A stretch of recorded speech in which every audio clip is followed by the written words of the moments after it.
Europe और America में MD doctor होना जरूरी है होम्योपैथी प्रैक्टिस करने के लिए, और वहां पे जितने डॉक्टर होम्योपैथी प्रैक्टिस करते हैं वो एमडी डॉक्टर्स हैं।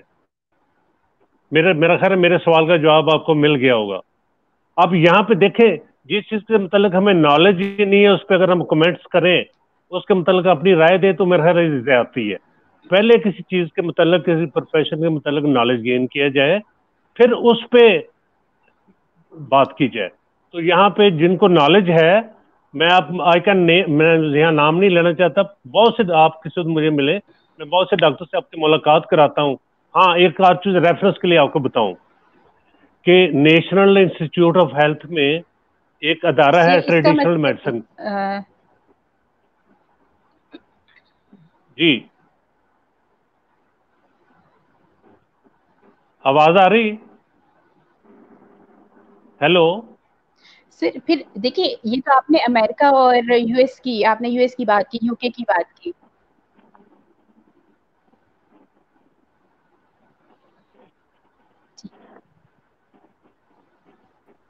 जी तारा, क्वेश्चन मुकम्मल करें आप। जी, क्वेश्चन मुकम्मल करें आप।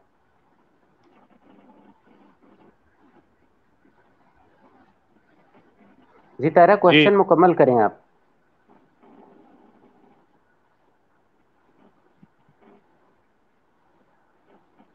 आपको आवाज आ रही है तारा? नहीं, मेरा उनका प्रॉब्लम है नेट का ना। अच्छा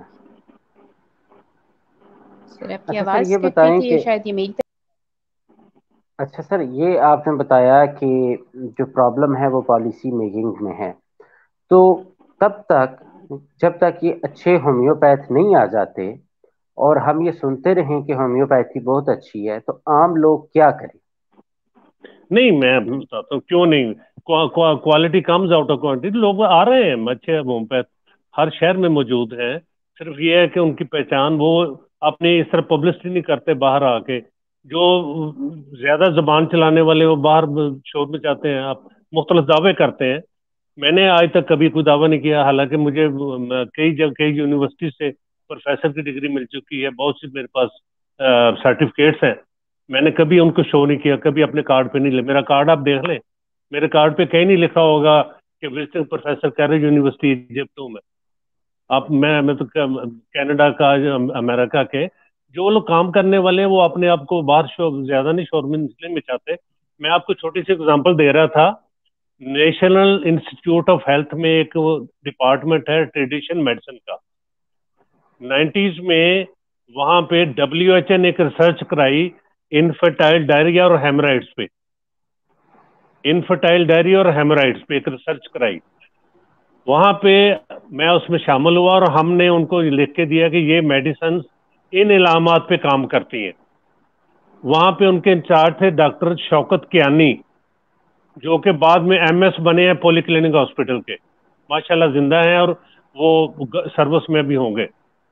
मेडिकल सुपरडेंट बने हैं पॉली क्लिनिक के। वो उस रिसर्च के हेड थे।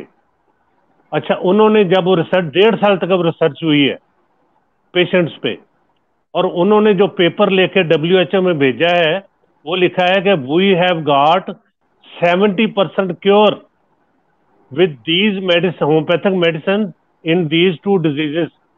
अगर एक एलोपैथिक डॉक्टर खुद अपनी जुबान से कहता है हमने ये होम्योपैथिक अद्वियात इस्तेमाल कराई और इन्फर्टाइल डायरिया और हेमराइड्स में 70% क्योर हासिल किया, ये WHO की बुक है, मैं जुबानी नहीं कह रहा। आप ये रिकॉर्ड ले सकते हैं, मैं भी आपको प्रोवाइड कर सकता हूँ। तो ये इसकी एफिकेसी को देखें, मानने वाली बात है कि उन्होंने 1.5 साल तक रिसर्च की। वहां हॉस्पिटल में NIH में पेशेंट को दवाइयां देते रहे, इस्तेमाल कराते रहे, और वहां पे इस्तेमाल कराने के बाद उन्होंने अपनी रिसर्च में ये लिख के दिया WHO को कि हमें 70% क्योर मिला है। तो ये एक फैक्चुअल पोजीशन है। दवाइयों को इस्तेमाल करना, देखें अच्छा सर, ये नलायकी जो है आंखों होम्योपैथ में हो आंखों का सकती है। बताएं सर, आंखों का बताएं सर, ये चश्मा उतर जाता है होम्योपैथी से? मैं तो नहीं कहता। नहीं सर, होम्योपैथी का पूछ रहा हूँ। शायद आप, मैं कुछ नहीं, लोग मैं एक्सपर्ट मेरा तो होंगे मैं बात। मेरा नहीं, मैं हूँ एज होम्योपैथ कहता हूँ ना। नहीं उतरता सर? नहीं, मेरे मेरे तजर्बे में तो नहीं उतरता। अच्छा, शुगर ठीक हो जाती है सर? शुगर को हम मैनेज कर सकते हैं, डिपेंड करता है फर्स्ट डिग्री है, सेकंड डिग्री, थर्ड डिग्री है। अगर अच्छा, अगर शुगर हो पैंक्रियास गई। थोड़ा बहुत भी, सुने सुने सुने, शुगर हो गई, पैंक्रियास जो है इंसुलिन बना रहा है, पार्शली बना रहा है, then we can stimulate pancreas को, स्टिमुलेट करके अगर वो सही एक्शन में आ जाता है तो शुगर ठीक हो जाती। ब्लड प्रेशर हाँ, ठीक हो जाता अगर है सर? पैंक्रियास अगर पैंक्रियास बिल्कुल डेड है, मेरी बात गौर से सुनिए डॉक्टर साहब, सुहेल साहब, अगर पैंक्रियास जी। बिल्कुल ही डेड है, इंसुलिन नहीं बना रहा, तो फिर कोई मेडिसिन उसको रिवाइव नहीं कर सकती। ठीक है। अच्छा, आप ये कह रहे हैं कि पेंक्रियाज अगर स्लो है तो वो ये प्रॉब्लम जो है आप उसको ठीक कर सकते हैं। अच्छा सर, देखें बात ये अगर है कि बात अगर इंसुलिन की नहीं है, देखें बात एक और है। बात यह है कि शुगर अगर आप देखें तो शुगर में इंसुलिन की कमी नहीं होती जिस्म के अंदर, इंसुलिन रेजिस्टेंस आती है। इंसुलिन की प्रोडक्शन में और बॉडी की तरफ से इंसुलिन की रेजिस्टेंस आ जाना, ये दो मुख्तलिफ चीजें हैं। इसको ये कभी होम्योपैथ नहीं बताता सर, इसकी क्या वजह है? नहीं हो, देखें मेरी बात सुने, ये आप मुख्तलिफ लोगों की बात करके मुझसे उतना ना पूछेंगे यार। मैं एक्चुअली बात ये है कि होम्योपैथ और होम्योपैथी दोनों में फर्क करें, अलग अलग डिस्कस करें। होम्योपैथी जो है, होम्योपैथी की देखें, होम्योपैथी में सेलिजियम एक मेडिसिन है जो कि जामुन की गुठली से बनती है शुगर के लिए। हाँ जी, मैंने अक्सर देखा है लोग जामुन की गुठलियों को पीस के उसका सफूफ बना के खाते हैं कि सुबह इससे में शुगर खाते ठीक हो खाते जाएगी। खाते खाते हैं उससे और ठीक नहीं उससे होती सर उसके जी? ठीक नहीं, मेरा मतलब है उसमें उसमें उसका कुछ हद तक मैनेज हो जाता। जैसे आप देखें, शुगर की मेडिसिन सुबह शाम खाते रहे ना, खा रहे हैं ना, तो लाइफ लॉन्ग खाते रहे। तो ये भी चीजें बहुत सी ऐसी जड़ी बूटियों में मौजूद हैं, अगर उनका सही इस्तेमाल किया जाए, नेचर के करीब रहा अच्छा जाए, सर, तो बहुत सी इंसुलिन चीजों में। रेजिस्टेंस का थोड़ा सा आप बता दें। आपने बात की कि होम्योपैथी बताती है, होम्योपैथ्स नहीं बताते, तो ये इस बात का मुझे जवाब नहीं पता सर कि इंसुलिन देखिए, रेजिस्टेंस जो है ये कैसे ठीक होती है सिवाय न्यूट्रिएंट्स के? स्वाय, मतलब न्यूट्रिएंट्स हेलो, के, जो आपकी फूड थेरेपी है उसके अलावा कैसे ठीक होती है ये इंसुलिन देखें रेजिस्टेंस जो देखें है? मैंने आपको एक एग्जांपल ये समझाने के लिए दी थी कि होम्योपैथिक मेडिसिन आसमान से नहीं उतरती, ये भी उन्हीं चीजों से बनती हैं जो कि न्यूट्रिएंट्स में से, ये मेरा मतलब बहुत सी चीजें इसमें ऐसी हैं जो कि मेडिसिनल हर्ब से बनती हैं और मुख्तलिफ चीजों से बनती हैं जो कि खुराक के ऐसा होती है। सिर्फ सिर्फ सिस्टम ऑफ मैन्युफैक्चरिंग और मेडिसिन में फर्क है। टिब में कुछ टिब बनाए जाते हैं, एलोपैथी में इंजेक्शन बनाए जाते हैं, होम्योपैथी में डाइल्यूशन बनाए जाते हैं और पोटेंटाइजेशन की जाती है। Sources of drugs are the same, sources of drugs are the same, उनकी मैन्युफैक्चरिंग का सिस्टम अलहदा है और हर एक का फार्माकोपी में दिया हुआ है। टिप का अपना फार्माकोपी है, एलोपैथी का अपना फार्माकोपी है, होम्योपैथी का अपना फार्माकोपी है, और तीनों तीनों तीनों टिपों के फार्माकोपी जो है ये अप्रूव्ड हैं बाय द गवर्नमेंट्स, ये किसी इंडिविजुअल के बनाए अच्छा हुए सर, नहीं है। अब देखें ना, अब देखें कि सोर्सेज ठीक हैं, बनाने का तरीका डिफरेंट हो गया, फिर आप ये कहते हैं कि एलोपैथी जो है उसके नुकसानात ज्यादा हैं, साइड इफेक्ट्स हैं, वो सप्रेस कर देती है। चीज तो सेम है, वो ही सेम चीज उसको थोड़ा सा आपने डाइल्यूट करके दे दिया तो वो क्योर हो गई, एलोपैथिक ने दे दिया तो वो सप्रेस करने लग गई और उसके प्रॉब्लम्स आना शुरू हो गई। ये कैसे मुमकिन है? नहीं, not in all cases doctor साहब, आपने सुहेल साहब, not in all cases. Her her case में आप एक फिक्रा नहीं इस्तेमाल कर सकते। यार लोग कहते हैं, अगर लोग कहते होंगे तो कहते हैं, मैं तो नहीं कहता ना। मैं तो वही जो देखें, हमारे एक बड़ी अच्छी बुक लिखी हुई किसी ने, से नो। नो बंदा वही कह सकता है जिसको पता हो कि अब नो की स्टेज है। और हम लोग जो मेजॉरिटी, मैं मानता हूं कि में